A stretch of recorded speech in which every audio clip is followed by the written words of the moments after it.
बिस्मिल्लाहिर्रहमानिर्रहीम। अस्सलाम वालेकुम स्टूडेंट्स, मैं हूं वाजिद अली कंबो, आपका chemistry teacher. Student second year chemistry chapter 14 और आज हम एक बहुत इंपॉर्टेंट टॉपिक डिस्कस करने जा रहे हैं, that is structure of proteins. Students, lecture में स्ट्रक्चर ऑफ प्रोटीन्स के साथ साथ मैं आपके साथ डीनेचरेशन ऑफ प्रोटीन और फिर इंपॉर्टेंस प्रोटीन ये भी डिस्कस करूंगा।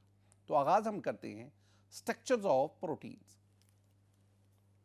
Student, structure of proteins, protein का structure, majority of the protein they have compact highly convoluted molecules with position of each atom relative to the others determined with great precision। इन चीज़ों पर गौर करना, यानी इनका मतलब क्या है कि मेजॉरिटी जो प्रोटीन है दे have compact highly convoluted molecules. और दूसरी बात क्या लिखा हुआ है कि जो प्रोटीन का स्ट्रक्चर है उसमें position of each atom relative to the others that is determined with great precision। बहुत मुश्किल है उसको। मसलन आप ना प्रोटीन का ये स्ट्रक्चर देखें, this structure is compact, this is very complicated structure. अगर आप गौर से देखेंगे ना, एक एटम की प्रोटीन में जो अमाइनो एसिड में जो एटम्स है, दूसरे एटम के लिहाज से जो पोजीशन है ना, उसको डिटरमिन करना बहुत मुश्किल है। And this one is a very complicated structure. मैंने आपको डेफिनेशन ऑफ प्रोटीन में पढ़ा था कि proteins they are nitrogenous compound which have very complicated structure, they are highly molecular mass compounds. Student, दूसरी बात, protein assumes at least 3 levels of structural organisation. तो कम से कम 3, हम 4 पढ़ेंगे स्ट्रक्चरल ऑर्गेनाइजेशन। पहले इस बात को देखें, अगर आप प्रोटीन का स्ट्रक्चर जानना चाहते हैं ना, तो हम प्रोटीन का स्ट्रक्चर 3 डायमेंशनली डिस्कस करेंगे, 3 डायमेंशनली, ताकि आपको पता चल जाए कि प्रोटीन स्ट्रक्चर में जो पॉलीपेप्टाइड चेन है उसकी अरेंजमेंट कैसे हो रही है। और हम 3 लेवल्स ऑफ स्ट्रक्चरल ऑर्गेनाइजेशन इसको डिस्कस करेंगे। उन 3 लेवल्स ऑफ स्ट्रक्चरल ऑर्गेनाइजेशन में हमारे पास प्राइमरी स्ट्रक्चर है, सेकेंडरी स्ट्रक्चर है, टर्शियरी स्ट्रक्चर है, और फिर में एडिशनली कुछ ऐसे प्रोटीन हैं जिसमें क्वार्टरनरी स्ट्रक्चर भी पाया जाता है। आगाज मैं किससे करूंगा? मैं प्राइमरी स्ट्रक्चर से आगाज करता हूं। स्टूडेंट, हमारी टेक्स्ट बुक में क्या लिखा हुआ है? हमारी टेक्स्ट बुक कहती है द सीक्वेंस तरतीब, the sequence of amino acids combined in a peptide chain is referred to as the primary structure. यानी पेप्टाइड चेन में अमाइनो एसिड का जो सीक्वेंस है वो प्राइमरी स्ट्रक्चर कहलाता है। आपने इतनी बात याद रखनी है, लेकिन समझाने के लिए मैं डिटेल से ये सारी बात, मैं आपको केमिस्ट्री पढ़ाना नहीं चाहता, मैं आपको केमिस्ट्री सिखाना चाहता हूं, और मैं आपको प्राइमरी स्ट्रक्चर सिखाऊंगा है क्या। माय डियर स्टूडेंट, ये सेंटेंस में रखें, the specific sequence of amino acids in polypeptide chain is called primary structure. ये पहली बात आ गई। Specific sequence of amino acid, polypeptide chain में अमाइनो एसिड का स्पेसिफिक मखसूस तरतीब, that is called the primary structure. देखें, आपके पास ना ये एक अमाइनो एसिड है, ये एक और अमाइनो एसिड है, इन दोनों के दरमियान this one is the peptide bond. मैं इस बॉन्ड को ना ये जो ब्लू लाइन इससे जाहिर कर रहा हूं। ये एक और अमाइनो एसिड आ गया, तीसरा अमाइनो एसिड, ये पेप्टाइड बॉन्ड, ये चौथा अमाइनो एसिड, इसका ये पेप्टाइड बॉन्ड, ये 5वां अमाइनो एसिड। तो मैंने आपके सामने ये 5 अमाइनो एसिड्स, इनकी ये एक पेप्टाइड चेन बना दी। अब इसमें देखेंगे पेप्टाइड बॉन्ड कितने बने, 1 2 3 4, अमाइनो एसिड कितने, 5, और इसमें नंबर ऑफ पेप्टाइड बॉन्ड ये 4। यानी अगर n that is the number of amino acid, तो फिर जो पेप्टाइड बॉन्ड की तादाद होगी दैट इज n-1। एक और भी चीज स्टूडेंट, अगर आप इसको गौर से देखेंगे, आपके पास ये जो पेप्टाइड चेन है, अगर आप इसको देखेंगे कि इसमें ये कार्बन नाइट्रोजन, फिर आपके पास carbon nitrogen, carbon nitrogen, carbon, this one is This one is the backbone. This one is the backbone of the peptide, polypeptide chain. और इसमें ये जो carbon carbon nitrogen, carbon carbon nitrogen, ये एक repeating unit है, ये बढ़ता जा रहा है। हां, हर एक के अंदर ये जो आर ग्रुप है ये डिफर करता है, और ये हमने पढ़ा था अमाइनो एसिड्स में, हमने पढ़ा था, ये भी ध्यान में रखना, टोटल 700 अमाइनो एसिड अब तक मालूम हो चुके हैं, जिनमें 100 अमाइनो एसिड ये मोस्ट ऑफ द ऑर्गेनिज्म में मौजूद होते हैं। लेकिन इन तमाम अमाइनो एसिड्स में से 20 amino acids are called standard amino acids, और मैंने भी आपको अमाइनो एसिड के टॉपिक में वही 20 अमाइनो एसिड जिन्हें मैं स्टैंडर्ड अमाइनो एसिड कह रहा हूं, मैंने वही आपको याद करवाए थे। और अमाइनो एसिड एक दूसरे से डिफर किससे कर रहे हैं? They are different upon the nature of this R group.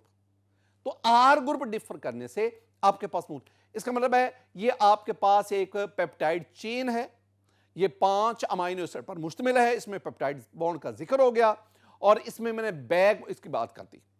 अब स्टूडेंट एक और बात, under normal physiological conditions and at neutral pH the peptide chain is polar in nature. क्या मतलब? आपके पास ना ये वाला हिस्सा जहां पे ये अमाइनो ग्रुप है NH3, इसके ऊपर पॉजिटिव चार्ज है, this one is called an terminal, और ये वाला हिस्सा, ये वाला एंड जो राइट साइड पे है जिस पे C डबल बॉन्ड और नेगेटिव है, ये एंड है, this is called C terminal. और अगर आप इसके एंड्स देखेंगे तो एंड्स में पोलैरिटी मौजूद है, ये एंड जो है ये पोलर है। स्टूडेंट एक और बहुत बहुत इंपॉर्टेंट पॉइंट जिसकी तरफ मैं आपको लाना चाहता हूं, वो इसके अंदर अगर आप देखेंगे ना, वो है हाइड्रोजन बॉन्डिंग। एक ये जो पेप्टाइड चेन है, ये अपनी नेबरिंग पेप्टाइड चेन के साथ हाइड्रोजन बॉन्डिंग क्रिएट करता है। ये बहुत इंपॉर्टेंट है जानना। अच्छा, हाइड्रोजन बॉन्डिंग कैसे पैदा हुई? देखें, अगर आप इसको ना मजीद करीब होकर देखेंगे ना, इस पेप्टाइड, इसमें आपके पास 2 ग्रुप्स वाजे हैं। एक ये देखो, नाइट्रोजन बॉन्ड हाइड्रोजन। अब the electronegativity of nitrogen is greater than hydrogen. Hydrogen carry the partial positive charge, और अगर आप इस ग्रुप को देखेंगे, C double bond carbonyl group, इसमें the electronegativity oxygen is greater than carbon, so oxygen carry the partial negative charge.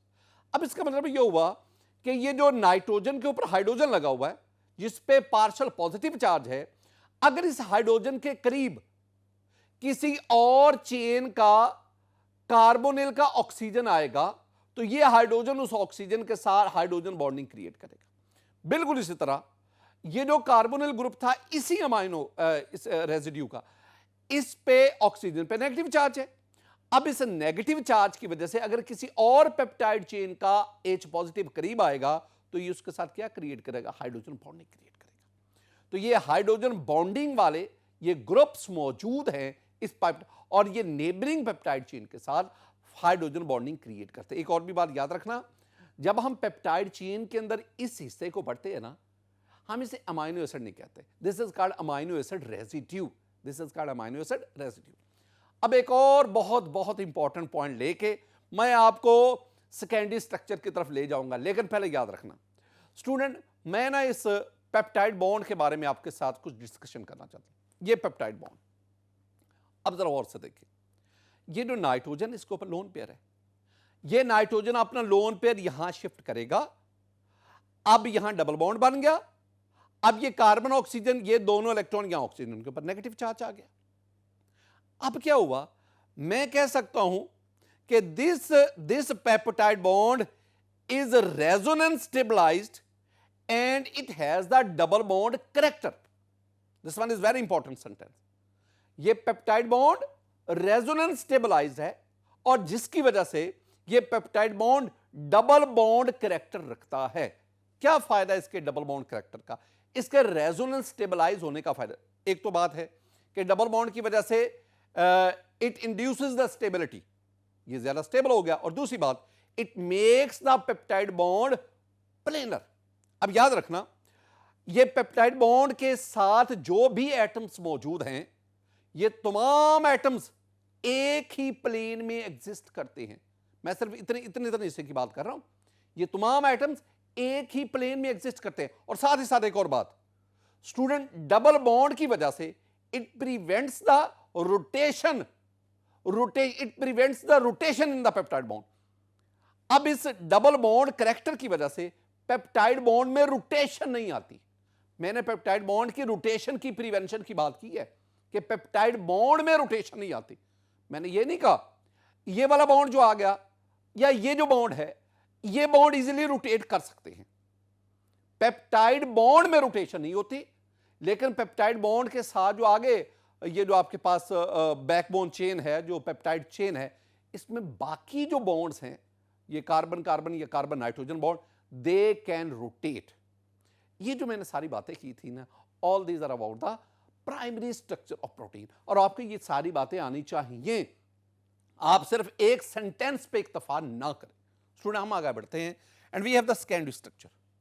Protein के secondary structure में देखें हमारी बुक क्या कहती है, the secondary structure of protein is a regular coiling और a zigzagging, दो लफ्ज हैं, रेगुलर कॉइलिंग और जिगजैगिंग ऑफ पॉलीपेप्टाइड चेन्स।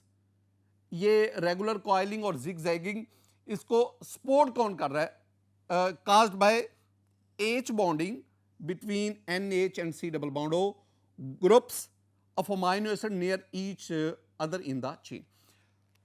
बात इसमें याद रखने वाली दो बातें हैं जो इंपॉर्टेंट हैं, और वो क्या है कि secondary structure of protein is actually a regular coiling और जिगजैगिंग। ये अल्फाज आपने ज़हन में रखा, रेगुलर कॉइलिंग और जिगजैगिंग और पॉलीपेप्टाइड चेन। और इसकी वजह क्या बन रही है? वो हाइड्रोजन बॉन्डिंग है। और अभी हमने डिस्कस भी किया कि हाइड्रोजन बॉन्डिंग में ये नाइट्रोजन के साथ जो हाइड्रोजन है इस पर पार्शियल पॉजिटिव चार्ज, और कार्बोनिल ग्रुप में ये जो ऑक्सीजन इस पर पार्शियल नेगेटिव चार्ज। तो जो दो पेप्टाइड चेन जो एक दूसरे के करीब हैं, उनमें इन दोनों ग्रुप्स के दरमियान हाइड्रोजन बॉन्डिंग वो इस रेगुलर कॉइलिंग या जिगजैगिंग का बायस बनती है, और इस तरह आपके पास ये स्कैंडी स्ट्रक्चर जो है वो स्टेबलाइज हो जाता है। ये कुछ इधर लिखा हुआ है, मैं भी आपके साथ कुछ, ये आपने याद यही करना है। अच्छा, एक दफा एमसीक्यू भी आया कि secondary structure protein is due to, यानी ये किसकी मरहून मिन्नत है? तो उसमें जो करेक्ट ऑप्शन था वो था हाइड्रोजन बॉन्डिंग। हाइड्रोजन बॉन्डिंग जो है ये स्कैंडी स्ट्रक्चर को स्टेबलाइज करती है, बुनियादी तौर पर ये बात है। माय डियर स्टूडेंट, मैं जरा एक और अंदाज में भी आपको बताना चाहता हूँ, और वो क्या है स्टूडेंट, ये आपके पास जो ये आपके पास प्राइमरी स्ट्रक्चर था। अब इस प्राइमरी स्ट्रक्चर में आप देखेंगे तो आपके पास ये कॉइलिंग या जिगजैगिंग, जिसकी वजह से ये हेलिकल स्ट्रक्चर भी बनता जाता है स्पाइरल फॉर्म में, और ये आपके पास प्लेटेड फॉर्म में भी स्ट्रक्चर बनता जाता है। एक्चुअली ये बात याद रखना, ये जो स्कैंडी स्ट्रक्चर ऑफ प्रोटीन है ना, ये चार मुख्तलिफ किस्म का होता है। ये आपके पास हेलिकल भी होता है, अल्फा हेलिकल स्ट्रक्चर फॉर्म में भी, ये बीटा प्लेटेड शीट में भी, ये बीटा टर्न्स में भी, ये ओमेगा लूप की फॉर्म में भी होता है। लेकिन मैं आपके साथ सिर्फ दो चीजें मेनली मैं आपके साथ क्या डिस्कस करूंगा, मैं आपके पास हेलिक्स स्ट्रक्चर डिस्कस करूंगा। माय डियर स्टूडेंट, आप देखें ये आपके पास हेलिकल स्ट्रक्चर ऑफ प्रोटीन है, ये हेलिक्स स्ट्रक्चर है। अच्छा, हेलिक्स स्ट्रक्चर दो तरह का होता है, एक ये क्लॉकवाइज है, ये राइट हैंडेड क्लॉकवाइज, ये राइट हैंडेड है, this one is called alpha helix, alpha helix. और ये एक आपके पास लेफ्ट एंटी क्लॉकवाइज है, this one is called beta helix. इन दोनों में ये जो अल्फा हेलिक्स है ना, इसमें इसके अंदर जो है ना वो इलेक्ट्रोस्टैटिक रिपल्शन कम होती है, लेकिन बीटा हेलिक्स की सूरत में इलेक्ट्रोस्टैटिक रिपल्शन ज्यादा होती है। तो हम कह सकते हैं कि alpha helix structure of is more stable then beta. तो बीटा हेलिकल स्ट्रक्चर की मैं बात ही नहीं करूंगा, मैं कहूंगा कि प्रोटीन में आपके पास अल्फा हेलिकल स्ट्रक्चर पाया जाता है। और इसमें अगर आप देखेंगे ये जो है hydrogen bonding, this hydrogen bonding is actually responsible for this alpha helical structure. अब इसको गौर से देख सकते हैं। साथ ही साथ ना ये आपके पास बीटा प्लेटेड स्ट्रक्चर भी है, बीटा प्लेटेड शीट्स है।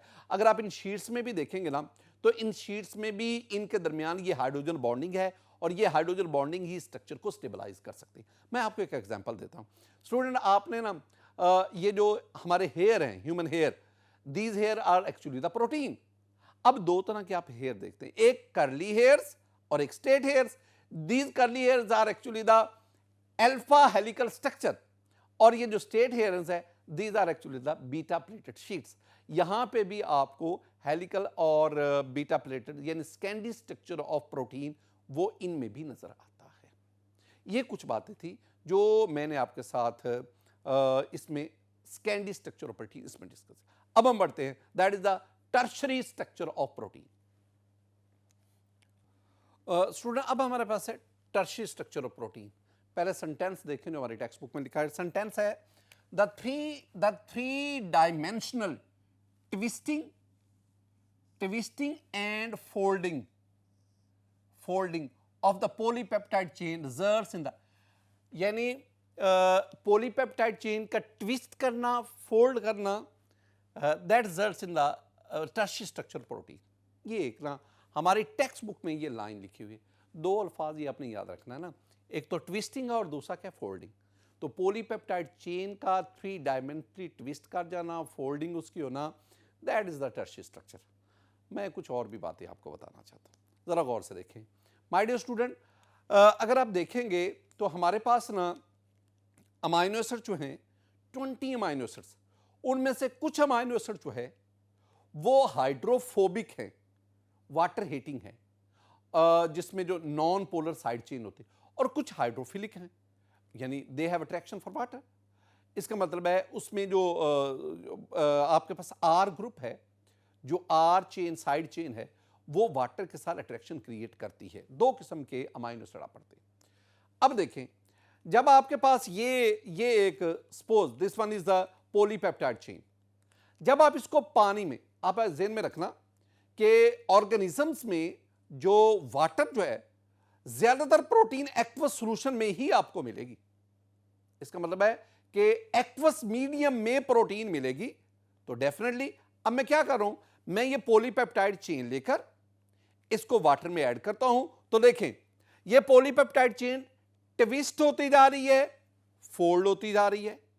अब यहां पे चेंज क्या आती जा रही है, ट्विस्टिंग और फोल्डिंग के नतीजे में ये आपके पास 3 डायमेंशनल स्ट्रक्चर बन गया, and this 3 dimensional structure is called the tertiary structure. अब इसमें हुआ क्या, इसमें यह हुआ कि ये जो इसका कोर है, इस 3 डायमेंशनल स्ट्रक्चर में जो कोर है वहां पे हाइड्रोफोबिक साइड चेन वाले अमाइनो एसिड्स है, और ये जो इसकी सरफेस है वहां पे हाइड्रोफिलिक है। इसका मतलब है अपने इन्वायरमेंट की वजह से ये जो पॉलीपेप्टाइड चेन जो है इसका ट्विस्ट करके फोल्ड करके 3 dimensional structure banana, this one is the tertiary structure. अब वो कौन सी ड्राइविंग फोर्स है जो टर्शरी स्ट्रक्चर बनाने पर मजबूर करती है किसी भी पॉलीपेप्टाइड चेन को? माय डियर स्टूडेंट, वो ड्राइविंग फोर्स बुनियादी तौर पर हाइड्रोफोबिक इंटरैक्शन ही है। हाइड्रोफोबिक इंटरैक्शन ये है जो इस पॉलीपेप्टाइड चेन को इस ट्विस्टिंग या फोल्ड, ये 3 डायमेंशनल फॉर्म में ला, हाइड्रोफोबिक। माय डियर स्टूडेंट, इस हाइड्रोफोबिक के साथ साथ जब ये स्ट्रक्चर आपके पास 3 डायमेंशनल बन गया, टर्शरी स्ट्रक्चर बन गया, तो इसमें इन मॉलिक्यूल्स के दरमियान वंडरवाल अट्रैक्शन भी पाई जाती है। साथ साथ एक और भी इंपॉर्टेंट है, that is disulphide bridge. Disulphide bridge is very important that stabilise the tertiary structure of protein. और ये डाइसल्फाइड स्ट्रक्चर आप देखें ना, ये आपके पास सिस्टीन है। सिस्टीन, जब सिस्टीन इसकी ऑक्सीडेशन करवाएं तो आपके पास ये डाइसल्फाइड बॉन्ड बना। Now this is the cystine. अब ये वाला जो disulphide bond between 2 sulphur atoms, that actually stabilise, ये कई जगहों पे मौजूद होता है टर्शरी स्ट्रक्चर में, और ये भी इसकी स्टेबिलिटी का बायस बनता है। साथ ही साथ माय डियर स्टूडेंट, इसमें हाइड्रोजन बॉन्डिंग भी पाई जाती है। यानी टर्शरी स्ट्रक्चर में अगर किसी अमाइनो एसिड का कार्बोनिल ग्रुप और अमाइनो ग्रुप का हाइड्रोजन करीब आते हैं तो that forms the hydrogen bonding. और वो भी एक और भी चीज है, इस टर्शरी स्ट्रक्चर में आयनिक इंटरेक्शन भी पाया जाता है। आप जानते हैं ना कि आपके पास जो बेसिक अमाइनो एसिड हैं उनमें जो NH3 ग्रुप आएगा that carries the positive charge, और आपके पास जो एसिडिक अमाइनो एसिड है अस्पार्टेट या इस तरह, इनमें जो COO है इसके ऊपर नेगेटिव है। ये जब दोनों ग्रुप्स एक दूसरे के करीब आते हैं तो इनका दरमियान आयनिक बॉन्ड क्रिएट होता है। ये जो तमाम है जिसमें मैंने हाइड्रोफोबिक इंटरेक्शन कहा, वंडरवाल इंटरेक्शन कहा, मैंने डाइसल्फाइड ब्रिज कहा, मैंने हाइड्रोजन बॉन्ड कहा, मैंने आयनिक इंटरेक्शन कहा, all these factor they are responsible for the tertiary structure of protein. और इसमें जो मेन फैक्टर है, जो एक्चुअल ड्राइविंग फोर्स है, that is the hydrophobic interaction. My dear student, इसी तरह you have the some protein also possess quaternary structure. ये आपके पास this one is the quat, very much confused, very much complicated, एक गुच्छे की शक्ल में पाया जाता है। माय डियर स्टूडेंट, अगर मैं ना ये चारों level of organisation, structural organisation of protein इसकी बात करूं ना, तो देखें this one is a sequence of amino acid, जिसे हमने प्राइमरी स्ट्रक्चर कहा। ये जो प्राइमरी स्ट्रक्चर है, अब आप इसमें देखेंगे ये आपके पास इसकी क्वाइलिंग होती जा रही है हेलिकल फॉर्म में या बीटा प्लेटेड फॉर्म में आता जाता है। This one is the secondary structure of protein. बिल्कुल इसी तरह ये ट्विस्टिंग और फोल्डिंग होती जा रही है basically due to hydrophobic interaction. तो आपके पास ये एक 3 डायमेंशन बना, this one is the tertiary structure of protein. और इस तरह अगर ये मजीद कॉम्प्लिकेटेड होता गया, एक गुच्छा, उलझा हुआ गुच्छा अगर उसकी शक्ल में आ गया, this one is the quaternary structure of protein. These are various level of structural organisation for proteins. Student, हम आगे बढ़ते हैं। We have the denaturation of protein. Denature फितरत को बदल देना, नेचर को बदल देना। The structure of protein can be disrupted. आप प्रोटीन स्ट्रक्चर को डिसरप्ट कर सकते हैं, डेस्ट्रॉय कर सकते हैं, ब्रेक कर सकते हैं। डेस्ट्रॉय, ब्रेक, तोड़ देना इजिली बाय, कैसे? आप उसको कर सकते हैं बाय हीट करके, changing in pH, under strong oxidising and reducing conditions. ये तो 3 लिखी है ना, और भी कई ऐसे फैक्टर हैं जो प्रोटीन स्ट्रक्चर उसको ब्रेक डाउन, डेस्ट्रॉय कर सकते हैं। तो मैं कहूंगा the loss of protein structure means loss of protein function. अगर प्रोटीन डीनेचर हो जाए तो प्रोटीन अपना प्रॉपर फंक्शन वो परफॉर्म नहीं कर सकते। अब एक और भी बात याद रखना, आपने भी प्रोटीन के स्ट्रक्चर के 4 लेवल्स पढ़े हैं। उनमें जो उसमें सेकेंडरी स्ट्रक्चर है ये डीनेचर हो जाता है, टर्शियरी स्ट्रक्चर डीनेचर हो जाता है, क्वाटरनरी स्ट्रक्चर डीनेचर हो जाता है, बट नॉट प्राइमरी स्ट्रक्चर। ये बात याद रखना, प्राइमरी स्ट्रक्चर की डीनेचरेशन नहीं होती। जो ओरिजिनल आपके पास पॉलीपेप्टाइड चेन है उसकी ब्रेकडाउन को हम डीनेचरेशन नहीं, वो ओरिजिनल प्राइमरी स्ट्रक्चर वो तो बरकरार रहता है ना। हाँ, डीनेचरेशन इसका मतलब होता है वो जो आपने ओरिजिनल प्राइमरी स्ट्रक्चर पढ़ा था ना, उसमें आपके पास कोवलेंट बॉन्ड थे, चाहे वो पेप्टाइड बॉन्ड हो या कार्बन कार्बन बॉन्ड हो या कार्बन नाइट्रोजन, वो कोवलेंट बॉन्ड थे। इसका मतलब उन कोवलेंट बॉन्ड को ये फैक्टर जो हमने लिखे हैं ये उन कोवलेंट बॉन्ड को ब्रेक नहीं करते। हाँ, ये जो आपके पास सेकेंडरी, टर्शियरी और क्वाटरनरी स्ट्रक्चर बने, इन स्ट्रक्चर के बनने की वजह इंटरमोलेकुलर फोर्सेस थे, कोई आयनिक, सिंपल आयनिक इंटरेक्शन था, ऐसे। हाँ, ये वाले जो स्ट्रक्चर हैं इनको बनाने वाले फोर्सेस इन फैक्टर से वो ब्रेक हो जाती है। पहला आपके पास फैक्टर क्या? हीट। स्टूडेंट, अगर आप देखें, अगर आप ना प्रोटीन को हीट करें, हीट करने की वजह से मोलेकुलर वाइब्रेशन, मोलेकुलर मूवमेंट वो बढ़ती जाती है। एक वक्त ऐसा आता है कि इन मॉलिक्यूल्स के दरमियान जो इंटरमोलेकुलर फोर्सेस थी, हाइड्रोजन बॉन्डिंग वगैरह, वंडरवाल फोर्सेस वगैरह, वो ब्रेक कर जाती है। और ब्रेक करने की वजह से आपके पास ये सेकेंडरी या टर्शियरी या क्वाटरनरी स्ट्रक्चर, ये एक सिंपल जो सीक्वेंस ऑफ अमाइनो एसिड इसमें आ जाता है। आप ना हीट की वजह से आपने पढ़ा है कि ये जो एग वाइट है जिसमें प्रोटीन एल्ब्यूमिन है, वो एल्ब्यूमिन जो है वो डीनेचर हो जाती है। ये देखें, albumin that is a principal component of egg white. अंडे की जो सफेदी, अगर आप उसकी कंपोजिशन देखेंगे तो उसमें जो ज्यादातर जो कंपोनेंट मौजूद है वो एल्ब्यूमिन है। This one is the egg protein becomes denature when cooked. जब आप अंडे को पकाते हैं, फ्राई करते हैं, तो उसमें मौजूद एल्ब्यूमिन है। Albumin has the secondary structure और इसमें जो हाइड्रोजन बॉन्डिंग है वो ब्रेक कर जाती है और इसका स्ट्रक्चर बिल्कुल फ्लैट हो जाता है। स्टूडेंट, साथ ही साथ ना कुकिंग ऑफ मीट, जब आप गोश्त को पकाते हैं उस दौरान भी गोश्त में मौजूद प्रोटीन डीनेचर होती जाती है।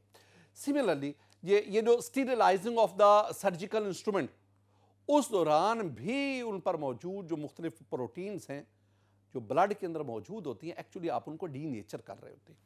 My dear student, change in pH, change in pH, pH में चेंज करना, जरा गौर से देखना। मेरे पास ये 2 अमाइनो एसिड्स हैं, मैं इनको आम जो नॉर्मल पीएच है 7.4, आप इस पे इनको ले लें। ये आपके पास एसिडिक अमाइनो एसिड है, ये आपके पास बेसिक अमाइनो एसिड है। जब आप पीएच कम करते हैं, आप 7.4 से कम करके पीएच 1 लाएं। कम करने का मतलब क्या है? आप बंच ऑफ हाइड्रोजन आयन इसमें ऐड करते हैं। एच पॉजिटिव आयन जितना बढ़ते जाएगा पीएच कम होती जाएगी। अब ये एच पॉजिटिव आयन क्या करेगा? ये एच पॉजिटिव आयन जहां जाके अटैच हो जाएगा, जिसकी वजह से अब पहले क्या था? पहले ये था कि इन दोनों एसिडिक और बेसिक अमाइनो एसिड के दरमियान ये एक अट्रैक्शन थी, आयनिक अट्रैक्शन थी। लेकिन जब आपने पीएच चेंज की, हाइड्रोजन आयन की वजह से अब ये हाइड्रोजन आयन इस O के साथ बॉन्ड बनाते गए। इसका मतलब हुआ कि इन दोनों अमाइनो एसिड के दरमियान ये जो पहले अट्रैक्शन थी वो खत्म हो गई due to decrease in pH, due to addition of hydrogen ion, acid add करने की वजह से। इसी तरह अगर आप बेस ऐड करेंगे, वो भी पीएच चेंज करेंगे ना, एसिड ऐड करके या बेस ऐड करके, तो पीएच चेंज करने से आप प्रोटीन में मौजूद अमाइनो एसिड के दरमियान जो अट्रैक्शन है, आप उस अट्रैक्शन को खत्म कर रहे होते हैं। अट्रैक्शन खत्म होने का मतलब क्या हुआ? आपकी वो प्रोटीन डीनेचर होती जाती है, डीनेचर होती जाती है। अच्छा, एक और भी बात याद रखना, बात जो डीनेचरेशन ऑफ प्रोटीन है ना, वो रिवर्सिबल होती है, बात इरिवर्सिबल होती है। मसलन आपने एल्ब्यूमिन की बात की, जब आप एल्ब्यूमिन उसकी कुकिंग करते हैं, उसके बाद वो डीनेचर होगी। अब आप उसको दोबारा एक्चुअल फॉर्म में नहीं ला सकते, उसका जो स्कैंडी स्ट्रक्चर वो कोलैप्स कर गया ड्यू टू हीट। अब आप उसको दोबारा अपने प्रॉपर स्कैंडी स्ट्रक्चर में नहीं ला सकते। That is the irreversibility of the denaturation of protein. लेकिन अगर आप एसिड ऐड करते हैं, एसिड ऐड करने की वजह से ये प्रोटीन जो है ये डीनेचर होगी, तो अब आप उसको दोबारा अगर अपनी प्रॉपर फॉर्म में लाना चाहते हो तो आप बेस ऐड करते हैं। यानी अगर पीएच कम करने से प्रोटीन डीनेचर होगी तो पीएच बढ़ा दो, जब बढ़ाएंगे तो वो दोबारा अपनी एक्चुअल पीएच पे आ जाएगा। जब एक्चुअल पीएच पे आ जाएगा तो दोबारा प्रोटीन अपनी असली हालत में बहाल हो जाएगी। This one is the reversibility of denaturation of protein. Similarly student, you can use the strong oxidising and reducing condition. इन कंडीशन के तहत भी आप प्रोटीन को, अब ये भी याद रखना कि certain metals, they are also metal ions, certain metal ions they can also denature the protein. वो भी डिटर्जेंट्स हैं कई जो प्रोटीन को डीनेचर कर जाते हैं, डिटर्जेंट्स। और भी कई फैक्टर हैं जो प्रोटीन डीनेचरेशन करते हैं। माय डियर स्टूडेंट, अब हम ये लास्ट वाली बात मैंने आपको बता दी कि डीनेचरेशन में भी रिवर्सिबल और इरिवर्सिबल, तो वो मैंने 2 एग्जांपल आपके सामने रख दी। माय डियर स्टूडेंट, मेरे पास ना एक इसमें ना जो मैंने आपको बातें की, जरा गौर से देखना। मेरे पास ना एक प्रोटीन है casein, it is present in milk. ये मैंने इन तीनों में कैसीन को लिया। अब मैं क्या कर रहा हूं, मैं एक के अंदर मैं ये एसिड डाल रहा हूं, nitric acid, a few drop इसके डाल दिए। दूसरे में मैं ऑर्गेनिक सॉल्वेंट एथेनॉल ऐड करता हूं, और तीसरा जो है इसमें मैं मेटल आयन सॉल्यूशन ऐड करता हूं। इसके बाद अगर आप इसको देखेंगे तो आप गौर से देखेंगे कि ये जो आपने इसमें ऐड की चीजें, इनकी वजह से इसमें मौजूद जो प्रोटीन है वो डीनेचर होगी। वो अपनी असल जो फिजियोलॉजिकल उसकी जो इंपॉर्टेंस थी, जो उसका जो प्रॉपर फंक्शन था, अब वो परफॉर्म नहीं कर सकती। This one is called denaturation of protein. Student, हम आगे बढ़ते हैं and we have another very important topic and that is the importance of protein. My dear student, ये जो इंपॉर्टेंस ऑफ प्रोटीन है ना, इसको मैं अब आपको 2 हेडिंग्स के अंदर पढ़ाऊंगा। पहला है बायोलॉजिकल इंपॉर्टेंस। बायोलॉजिकल इंपॉर्टेंस में कुछ पॉइंट्स हैं, देखें। Proteins take an essential part in the formation of protoplasm. ये बात आपने ध्यान में रखनी है। प्रोटोप्लाज्म, इसके फॉर्मेशन में प्रोटीन जो है ये एक एसेंशियल पार्ट है। और प्रोटोप्लाज्म के बारे में आप जानते हैं कि protoplasm is the essence of all forms of life. अब ये जो प्रोटोप्लाज्म है, इसकी फॉर्मेशन में आपके पास कार्बोहाइड्रेट है, लिपिड्स है एंड मैनी अदर कंपोनेंट्स, और उनमें जो मेजर या वाइटल रोल है, वाइटल जो इन्वॉल्वमेंट है, that is of protein. Second one, we have the nucleoprotein. Student, nucleoprotein, nucleoprotein is a complex of protein with nucleic acid. Protein और nucleic acid, इसका complex nucleoprotein. This one is a conjugated protein, this one is a compound protein. It serves as a carrier of heredity from one generation to the other. वो DNA वगैरह, तो एक से दूसरी generation में ये जो कैरियर के तौर पर उसमें इस प्रोटीन का इन्वॉल्व है, और प्रोटीन ये फंक्शन न्यूक्लिक एसिड के साथ मिलकर परफॉर्म करती है. स्टूडेंट, ये बात नंबर 3 पे, that's very important. Enzymes are protein in nature, and you know enzymes are biological catalyst. तो enzymes which are biological catalyst, यानी लिविंग ऑर्गेनिज्म की बॉडी में जो भी रिएक्शन हो रहा है, मेजॉरिटी रिएक्शंस को एंजाइम कैटलाइज करें. एंजाइम वहां पे बतौर कैटलिस्ट इस्तेमाल होते हैं. तो enzymes are protein in nature. Next पे we have some proteins have specialised function. मसलन haemoglobin act as career of oxygen. ये देखें, आपके पास ये हेमोग्लोबिन है, this one is a molecule of haemoglobin, very complicated molecule of haemoglobin. अब इस हेमोग्लोबिन का काम क्या है? ये it transfer oxygen from lungs to all parts of the body. So we can say that haemoglobin is oxygen carrier, and you know haemoglobin is a protein. Similarly student, some protein act as hormones.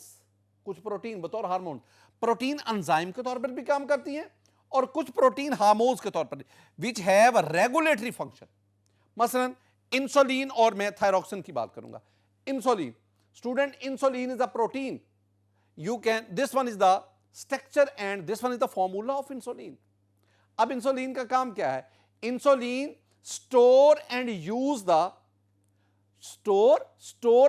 The glucose and fat in body. ये insulin का काम है, उसके level को regulate करती है. Similarly you have the thyroxine. Thyroxine is a protein. It is secreted by the thyroxine gland. Blood के अंदर उसको सिक्रीट करता है, और इसका काम क्या? इसके तो बेतहाशा काम है ना. ये डाइजेशन को कंट्रोल करती है, ये हार्ट और मसल्स उनकी मूवमेंट को कंट्रोल करती है, ब्रेन डेवलपमेंट को कंट्रोल करती है, ये बोन्स उनको कंट्रोल करती है, डेवलपमेंट ऑफ बोन्स उसको कंट्रोल करती है. तो all these are protein.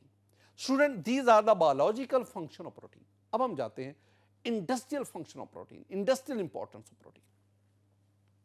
My dear student, हमारी टेक्स्ट बुक में प्रोटीन के जो चंद एक लिखे हुए हैं, जिसमें पहला है कि प्रोटीन जो है उसका इस्तेमाल किया. पहले एक लफ्ज़ सुनना, हाइड को स्टूडेंट हम कहते हैं खाल. वो हम कहते हैं ना कुर्बानी की खालें, तो हाइड खाल. इसको हमने लेदर कहते हैं चमड़ा. तो खाल और चमड़ा ये दो अलग अलग चीजें हैं. तो खाल को, हाइड को लेदर में कन्वर्ट करना, this one is called tanning. TANNING, tanning. What is tanning? The conversion of hide into leather, that is called tanning. अब टैनिंग के दौरान एक स्पेशल एसिड इस्तेमाल होता है, that is called tannic acid. Tannic acid. Student, मैं पहले आपको ना टैनिंग तो बताऊं ना, टैनिंग क्या है. ये जरा आप गौर से देखेंगे तो ये डिफरेंट प्रोसेसेस हैं जो हाइड को यानी खाल को लेदर में कन्वर्ट करने तक, ये डिफरेंट प्रोसेसेस है. यानी ये एक लंबा काम है जिसके जरिए आप खाल को चमड़े में, हाइड को लेदर में कन्वर्ट करते हैं, और फिर लेदर से लेदर गुड्स प्रोड्यूस होती है. इस पूरे प्रोसेस के दौरान आप एक एसिड का इस्तेमाल करते हैं. आप इसमें ना ये जो टैनिक एसिड है, ये टैनिक एसिड प्रोटीन के साथ मिलकर उसको प्रेसिपिटेट फॉर्म में लाता है, और इस तरह हम इसको लेदर में कन्वर्ट करते हैं. तो इस प्रोसेस के दौरान ये जो टैनिक एसिड ये इस्तेमाल होता है. स्टूडेंट, दूसरा हमारे पास क्या है, देख ले, लिखा क्या है कि this is essentially a precipitation of the protein with tannic acid. यानी प्रोटीन को टैनिक एसिड के साथ प्रेसिपिटेट किया जाता है, और इस तरह. दूसरा हमारे पास है एक और टर्म, जिलेटिन. जिलेटिन, ये जिलेटिन का लफ्ज जेली से, jelly, gelatin. Gelatin is obtained by heating bones, skin and tendons in water. अच्छा, bones, skin, tendons, all these contain a very important protein, that is collagen. इनमें collagen मौजूद है, यानी आप इसको ना वाटर में हीट करते, हीट करके ये आपके पास प्रोडक्ट हासिल होती है। This one is called gelatin. याद रखना, ये सेंटेंस जेन में रखना है। Gelatin is a translucent, colourless, flavourless food ingredient and it used for making bakery goods. ये बहुत सारी जो बेकरी गुड्स है ये जिलेटिन से बनती है। अब याद रखना, जिलेटिन प्रोटीन नहीं है, ये याद रखना। जिलेटिन तो एक कॉम्बिनेशन है ना। कैसे हासिल किया जाता है? ये हासिल होता है बोन से, स्किन से, टेंडन। इनमें क्या मौजूद है? इसमें एक प्रोटीन है, दैट इज कोलेजन। इसको हम वाटर में हीट करते हैं और उससे हमारे पास जेलेटिन, और जेलेटिन जो है that is used for making bakery goods.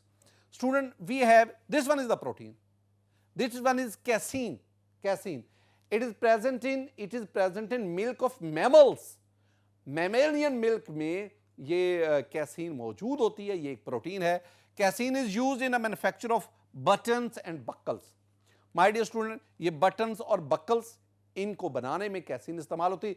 साथ ही साथ कैसीन का ये भी बेतहाशा इस्तेमाल आता है एवरीडे लाइफ। तो कैसीन इज अ प्रोटीन।